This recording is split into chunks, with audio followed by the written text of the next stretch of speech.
Bismillahirrahmanirrahim. Assalamualaikum warahmatullahi wabarakatuh.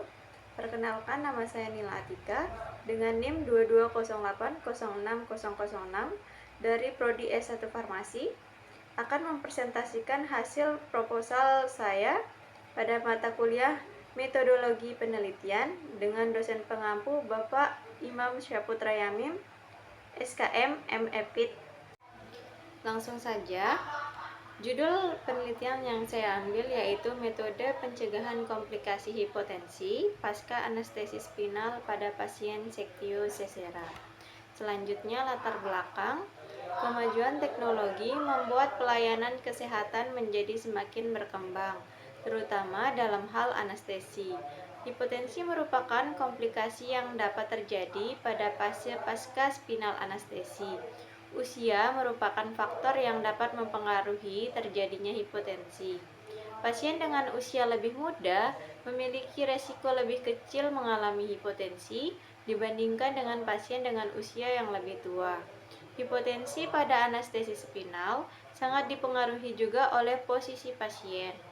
Peran penata anestesi dalam upaya pencegahan komplikasi hipotensi pada fase anestesi terdiri dari pemantau atau pengkajian pasca anestesi dan perawatan atau penata laksana pasien pasca anestesi.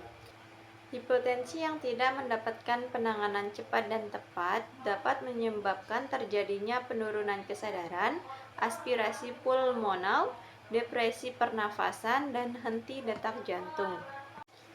Selanjutnya, rumusan masalah, yaitu hipotensi merupakan komplikasi yang dapat terjadi pada fase spinal anestesi. Dipengaruhi juga oleh posisi pasien dan usia pasien.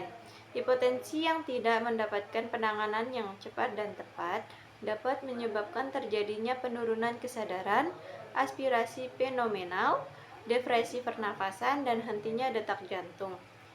Maka, rumusan masalah pada penelitian ini adalah bagaimana gambaran kejadian hipotensi pada pasien pasca spinal anestesi. Selanjutnya, pertanyaan penelitian. Yang pertama, bagaimana gambaran kejadian hipotensi pada pasien pasca spinal anestesi? Yang kedua, apa faktor-faktor yang mempengaruhi terjadinya hipotensi pada pasien Sectio sesera pasca anestesi spinal? Nah, tujuan penelitian yang pertama yaitu mendeskripsikan gambaran kejadian hipotensi pada pasien pasca spinal anestesi. Yang kedua, untuk mengetahui faktor-faktor resiko yang mempengaruhi terjadinya hipotensi pada spinal anestesi. Selanjutnya, manfaat penelitian. Yang pertama, keamanan dan efektivitas. Yang kedua, pengurangan nyeri. Yang ketiga, waktu pemulihan. Yang keempat, kepuasan pasien. Yang kelima, profil efek samping. Yang keenam, panduan klinis. Selanjutnya, batasan dan keaslian penelitian. Yang pertama, populasi terbatas. Yang kedua, desain penelitian. Yang ketiga, variabilitas teknik anestesi. Yang keempat, faktor confounder. Yang kelima, subjektivitas data. Yang keenam, durasi tidak lanjut. Yang ketujuh, keaslian data. Selanjutnya, konsep anestesi spinal. Pengertian anestesi. Anestesi merupakan suatu tindakan untuk menghilangkan rasa sakit ketika dilakukan pembedahan dan berbagai prosedur lain yang menimbulkan rasa sakit. Dalam hal ini, rasa takut perlu diikuti dihilangkan untuk menciptakan kondisi optimal bagi pelaksanaan pembedahan, di mana ada 3 fase anestesi, meliputi yang pertama, fase pre-anestesi, yaitu akan dilaksanakan. Yang kedua, fase intra-anestesi, yaitu sudah dilaksanakan, sedang dilaksanakan. Yang ketiga, fase pasca anestesi atau sudah dilaksanakan. Selanjutnya, anestesi spinal, di mana anestesi spinal ini terdiri dari yang pertama, definisi anestesi spinal. Yang kedua tujuan. Yang ketiga, manfaat anestesi spinal. Yang kelima, peralatan analgesis spinal, yang ke-7 indikasi spinal anestesi, yang ke-8 kontraindikasi anestesi spinal meliputi komplikasi spinal anestesi. Selanjutnya hipotensi, di mana hipotensi ini juga terdiri dari definisi, yang kedua penyebab hipotensi, yang ketiga gejala hipotensi, dan yang keempat faktor yang mempengaruhi hipotensi, yang kelima dampak hipotensi. Selanjutnya kerangka teori, di mana kerangka teori atau kerangka teoritis merupakan dasar dari keseluruhan proyek penelitian. Di dalamnya dikembangkan, diuraikan, dan dikolaborasi hubungan antara variabel yang telah diidentifikasi melalui studi literatur dalam kajian pustaka, di mana faktor internal yaitu umur dan genetik, lalu faktor eksternal yaitu ketinggian blok simpatis, yang kedua kondisi pasien, yang ketiga posisi pasien, yang keempat indikasi massa tubuh, yang kelima lokasi penusukan, di mana faktor risiko yaitu hipotensi, dan ini adalah injeksi spinal anestesi pada pasien Sectio sesera. Selanjutnya kerangka konsep, di mana anestesi spinal memiliki teknik anestesi spinal, yaitu yang pertama anestesi epidural, yang kedua anestesi spinal, yang ketiga anestesi kombinasi spinal dan epidural. Kemudian faktor-faktor yang mempengaruhi, yang pertama yaitu ketinggian blok simpatis, yang kedua faktor yang berhubungan dengan kondisi pasien, yang ketiga posisi pasien, yang keempat indikasi massa tubuh, yang kelima lokasi penusukan, yang keenam umur, di mana dampak anestesi ini yaitu hipotensi. Selanjutnya desain dan tempat dan waktu penelitian. Yang pertama, desain penelitian yaitu merupakan suatu rencana penelitian yang disusun oleh peneliti untuk memperoleh jawaban terhadap pertanyaan penelitian. Yang kedua, tempat penelitian, di mana tempat penelitian ini diambil di lokasi Rumah Sakit Umum Mataram. Alasan penelitian memilih rumah sakit ini karena di rumah sakit tersebut lebih banyak tindakan yang menggunakan spinal anestesi.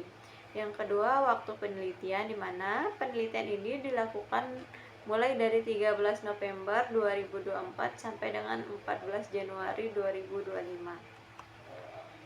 Selanjutnya populasi dan sampel, di mana yang pertama populasi dalam penelitian ini adalah keseluruhan pasien yang melakukan tindakan operasi dengan menggunakan anestesi spinal di Rumah Sakit Umum Mataram.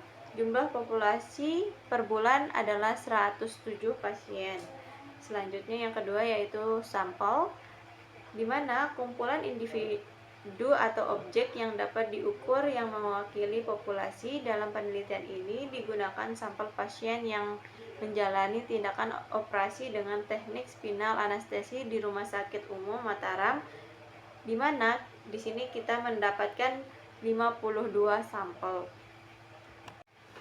Selanjutnya kriteria pemilihan partisipan. Kriteria sampel dibedakan menjadi dua, yaitu kriteria inklusi dan kriteria eksklusi. Yang pertama, kriteria inklusi. Kriteria inklusi adalah karakteristik umum subjek penelitian dari suatu populasi target yang terjangkau dan diteliti. Kriteria inklusi pada penelitian ini adalah yang pertama, pasien yang melakukan operasi dengan menggunakan spinal anestesi.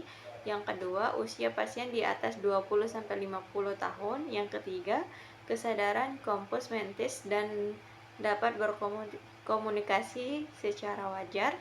Yang keempat, bisa baca tulis bahasa Indonesia. Yang kelima, pasien bersedia menjadi responden. Yang keenam, pasien dengan ASA 1 dan 2. Selanjutnya, kriteria eksklusi adalah menghilangkan atau mengeluarkan subjek yang memenuhi kriteria inklusi dari studi karena berbagai sebab. Kriteria eksklusi pada penelitian ini adalah sebagai berikut. Yang pertama, pasien mengalami komplikasi saat pembedahan. Yang kedua, mengalami hipertensi pada pasien operasi. Selanjutnya, sampling. Teknik sampling merupakan cara-cara yang dilakukan dalam mengambil sampel agar dapat memperoleh sampel yang benar-benar sesuai dengan keseluruhan penelitian. Metode yang digunakan dalam penelitian ini adalah teknik non-probability sampling dengan teknik accidental sampling. Accidental sampling yaitu teknik sampling di mana setiap sampel dipilih atas ketersediaannya. Sampel berada di tempat penelitian pada waktu bersamaan saat penelitian melakukan pengumpulan data. Selanjutnya, definisi operasional. Definisi operasional adalah penjabaran rincian dari variabel-variabel penelitian yang digunakan untuk jelaskan bagaimana variabel tersebut akan diukur atau diamati. Dalam konteks penelitian injeksi spinal dilakukan pada pasien sektio sesera, definisi operasional mencakup yang pertama injeksi spinal, yang kedua pasien sektio sesera, yang ketiga efek samping spinal anestesi. Selanjutnya alur penelitian. Yang pertama perencanaan penelitian, yang kedua pelaksanaan penelitian, yang ketiga pengumpulan data, yang keempat analisis data, yang kelima pelaporan hasil. Selanjutnya pengumpulan data. Metode pengumpulan data pada penelitian ini menggunakan data primer dengan observasi. Yang kedua, alat pengumpulan data. Alat pengumpulan data yang digunakan pada penelitian ini berupa lembaran kuesioner yang mencapai tanda dan gejala hipotensi pada pasien pre-spinal anestesi dan lembar observasi mengenai perubahan hemodinamik tekanan darah setelah memberikan obat spinal anestesi selama 5-20 menit pada pasien yang menjalani operasi menggunakan teknik anestesi spinal, di mana teknik pengumpulan data yang pertama yaitu tanggapan pasien, yang kedua tahap pelaksanaan. Selanjutnya analisis data. Teknik pengelolaan data di mana data dikumpulkan melalui proses pengumpulan data dan data yang telah dikumpulkan tidak bisa otomatis dianalisis. Untuk menganalisis data diperlukan pengelolaan data secara cermat melalui beberapa proses dan tahapan, yaitu yang pertama editing, yang kedua coding, yang ketiga entry data, yang keempat tabulating, yang kelima cleaning. Selanjutnya teknik analisis data. Analisis data pada penelitian adalah salah satu tahapan dari suatu penelitian yang sangat penting dan harus dikerjakan oleh peneliti. Tujuan adalah untuk memperoleh gambaran dari hasil penelitian yang telah dirumuskan dalam tujuan penelitian. Bentuk analisis data yang dilakukan pada penelitian ini adalah analisis univariat. Analisis univariat adalah data yang terkait dengan pengukuran variabel pada waktu tertentu. Teknik dengan analisis univariat ini berlaku pada setiap variabel tunggal untuk memberikan gambaran. Tujuan analisis univariat untuk menjelaskan atau mendeskripsikan setiap variabel penelitian dan menghasilkan distribusi dan persentase dari setiap variabel dalam bentuk tabel dan diagram batang sehingga memudahkan orang lain dalam mengidentifikasi hasil. Selanjutnya, di sini ada rancangan anggaran biaya atau RAB. Yang pertama di sini ada biaya persiapan, yang kedua biaya operasional peneliti, yang ketiga biaya pengelolaan data, dan yang keempat biaya pelaporan.